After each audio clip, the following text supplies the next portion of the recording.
Hello, friends. I am Chevee. Welcome to my shed. How are you today? How's life in your world? How's things where you are? I hope it's fantastic. Everything here is great. As if you've been here a while, you will know that last week I was off. I was out. I wasn't home. That's why you got pre-recorded content. But I'm back for my trip, and my trip was Flogging Molly, my favorite band. Started their Midwest slash West Coast tour, and they were touring with the Rumjacks, who we've been wanting to see live for quite a while. They came close to here 2 or 3 years ago, but we couldn't go for whatever reason. There was an issue. We were out of town or something, so I didn't get to see them live, and I've been wanting to see them live. So we decided to go on our own little short tour, following the tour for a week, and we did 3 cities. We went to Milwaukee on Wednesday, Davenport, Iowa on Friday, and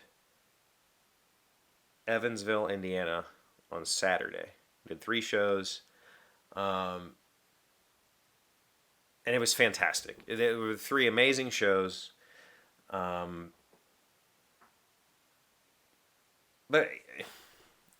here's the thing. So yes, it was fantastic. The music was great. The tour was great. The venues were beautiful. It was a small market tour, so smaller venues, old theater kind of thing. So it was just a whole bunch of fantasticness to all of that. And I have talked in the past about being friends with the band, and I've kind of just left it at that. Like I don't like. I'm not a braggart, and I've tried to kind of just not talk about that side of things because it feels weird to me. I don't want to be that person who's like, look at me and how cool I am. That's just not what I do. Funnily enough, I've always wanted people to find my art, find my creations, find my YouTube channels, my whatevers. But I don't want it to be about me. I want it to be about the things that I've produced. Well, that's not how the world works. If you want somebody to find the things that you produce, you have to promote it. And I'm just not good at promoting me. And so I've never taken my relationship with the band as a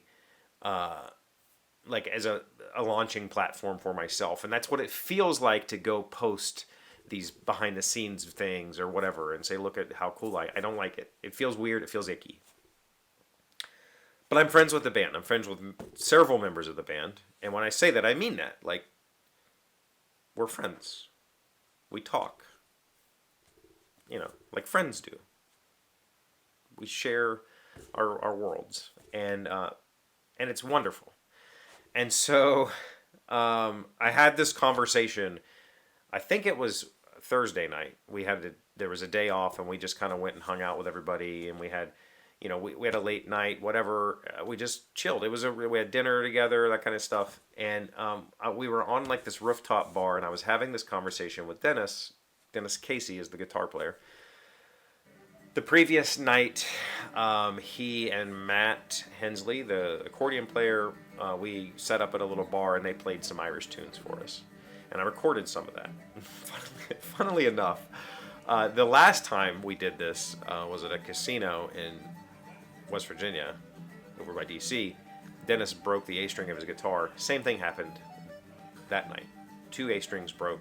We only got to play like 2 songs, and that was it. But it was really nice. And I recorded some of it. And I asked him, like, is it okay for me to post this stuff? And he looked at me and goes, you haven't been posting this stuff? And I was like, no. Dennis doesn't use the internet, by the way. Like, he uses the internet. He doesn't use social media, so he doesn't know any of this stuff. He doesn't want to know it. Not his thing. And I said, no, I don't post it. And he said, why not? And I was like, I don't know. It seems like what I just told you. It seems like I'm being braggadocious if I post this stuff. Like, look how cool I am, or whatever. And he was like, yeah, but if you don't post it, you're not promoting me and my band. And I went, oh, yeah. Yeah, that makes sense. Yeah. That is a disservice. I'm not, it's okay to be a herald of these awesome folks and their awesome music. And I felt a little stupid. Like, I made it about me and me wanting to not be this whatever instead of making it about them. So today I posted 3 posts on Instagram and Facebook about the band, about hanging out with them. I posted some behind the scenes stuff, and I did make it about me. I made it about here's my friend, and I love this person because of this, and here's my friends, and here's me doing this. I made it about me, got it out of the way.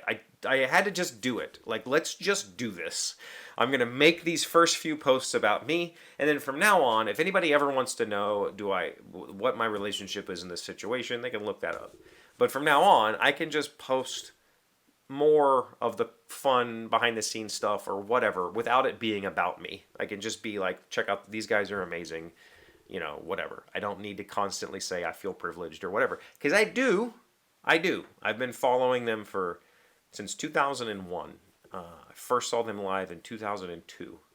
So 23 years I've been following this band, and I feel crazy privileged to have so much personal time with them and have amazing conversations that we have, and we ask each other. I've asked, when I'm home and I need to know something, I know I have a very professional musicians I can reach out to and ask them questions, and they know that I have workshops and I build stuff, and they, some of the members are working on their houses currently, and they'll ask me questions. It's just this amazing experience that I cannot and will not ever take for granted. But it does feel icky, right? To use it as like a sounding board for myself. So this is it. Today, I made the posts. I'm making this video. I'm telling you that I have a personal relationship with members of Flogging Molly, and I enjoy spending time with them immensely, and I feel internally grateful and privileged for that. The same goes for my wife. I'm not going to speak for her, but I can tell you that neither of us take any of it for granted. And from now on, we'll just talk about how awesome their music is and how awesome they are. And I don't need to be a part of the conversation, but I did it. It was quite honestly, it was a quite. I wrote and rewrote the post several times before I made the first post, because it felt, again, that it's that ickiness, it's that self-serving thing. Like, I'm trying to make myself out to be somebody I'm not. I am not this ultra cool dude going on tour with a band. I'm just a guy in his shed in West Virginia, but I have very cool friends.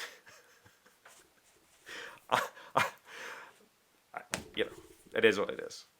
So yeah, that's the story of where I was at this week. If you have any questions, feel free to drop them in the comments. I will not speak for members of the group, so don't ask those questions. But if you have questions about, what it's like backstage, whatever, it's the stuff I've been showing you on screen. If you have questions about any of that stuff, I can talk about some of it, and I will, and I'll be open about it as much as I can be. But I'm not gonna jeopardize my friendships. I also got to hang out a whole lot with the Rumjacks this week, and they were phenomenal. All of them, just amazing dudes, super cool, super chill. Their bass player Johnny, I mean, he just took the stupidest questions from me. I've only been playing like 4 months, and he just fielded all my stupid ass questions. And he's like, "You want to play my rig?" And I was like, "Yeah, actually, I want to do that," because I don't know. People talk about high action, low action, bass stuff. I don't know any of that stuff. So I think we'll talk about that tomorrow. But yeah, I'm super happy to have now know and got to spend some really fun times with the Rumjacks guys. So I'm open to questions if you have any. You know the context. Thank you for being here as always. Thank you for liking, commenting, subscribing, being amazing friends and wonderful people. I really appreciate you, and I'll see you again tomorrow. Today's 1,000 plus little things happy, successful people do differently. We are working on 6 ways to find gratitude when everything goes wrong. Number 3, find gratitude when you are overwhelmed. Have you ever noticed how the more familiar you become with an amazing situation or relationship in your life, the more you seem to take it for granted and even feel annoyed or overwhelmed in busy and stressful times? Challenge yourself to flip your perspective in these moments using a simple reframing tool. We call it "and I love it." Add this phrase to any overwhelming thought. I need to go grocery shopping and pay the bills and pick the kids up from school in an hour. And I love it. My inbox is filled with 24 client emails that need a response today. And I love it. Let this little reframing tool give you the perspective you need because, again, the everyday things that overwhelm us are often blessings in disguise.